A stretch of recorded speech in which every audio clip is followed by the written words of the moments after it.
মৃত্যুর কিছুদিন আগে তিনি স্বপ্নে দেখলেন তার মৃত একজন চাচা, তাকে স্বপ্নে দেখলেন তিনি হাঁটছেন আর ইনি পিছনে পিছনে হাঁটছেন।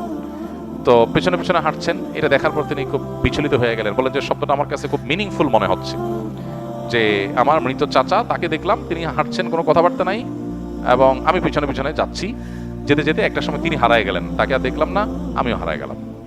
এর কিছুদিন পর দেখা গেল ওই লোকটা মারা গেছে, যিনি স্বপ্নটার কথা বলেছেন আমার কাছে, ওই লোকটা মারা গেছে। তখন ওনার মৃত্যুর পরে বুঝে আসছে যে তিনি যে স্বপ্নটা দেখেছেন তার ব্যাখ্যা আসলে কি ছিল। তো এইভাবে অনেক স্বপ্ন আছে যে স্বপ্নগুলো মানুষকে অনেক কিছু ইন্ডিকেট করে। নবী করিম সাল্লাল্লাহু আলাইহি ওয়াসাল্লাম বলেছেন নবুয়ত বন্ধ হয়ে গেছে, কিন্তু ঈমানদারদের মুবাশশিরাত, স্বপ্নের মাধ্যমে তাদেরকে বিভিন্ন বিষয় ইঙ্গিত করা, বিশেষ করে ভালো স্বপ্ন দেখার মাধ্যমে ভালো কিছু ইঙ্গিত করা, এটা কিয়ামত পর্যন্ত থাকবে এবং এটা নবুয়তের একটা অংশ।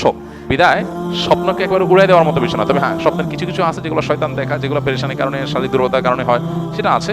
বাট স্বপ্নের গুরুত্বপূর্ণ একটা পার্ট আছে বেশ মিনিংফুল। আমরা আমাদের জীবন অনেক স্বপ্ন দেখেছি যেটার ব্যাখ্যা পরে আমাদের বুঝে আসছে যে হ্যাঁ, এটা তো মূলত এই জিনিসটা। তো এই জন্য স্বপ্ন নিয়ে আমাদের জানাশোনা বাড়ানো দরকার। দুর্ভাগ্যজনক বাস্তবতা হলো আমাদের সমাজে আজকাল স্বপ্নের ব্যাখ্যা বিশেষজ্ঞ মানুষ পাওয়া যায় না, হারায় গেছে একেবারে। এক্সপার্ট মানুষ এরকম একটা নাই। আলেমদের মধ্যেও ওরকম আলেম পাওয়া যায় না সচরাচর, যারা স্বপ্নের ব্যাখ্যা ভালো করে বুঝেন। এটা মুসলমানদের একটা বড় সম্পদ, এই জায়গাটা একটা বড় শূন্যতা তৈরি হয়ে গেছে। তো এটা নিয়ে কারোর মনোযোগ থাকলে সেটা খুবই প্রশংসার বিষয়, স্বপ্নের ব্যাখ্যা বিষয়।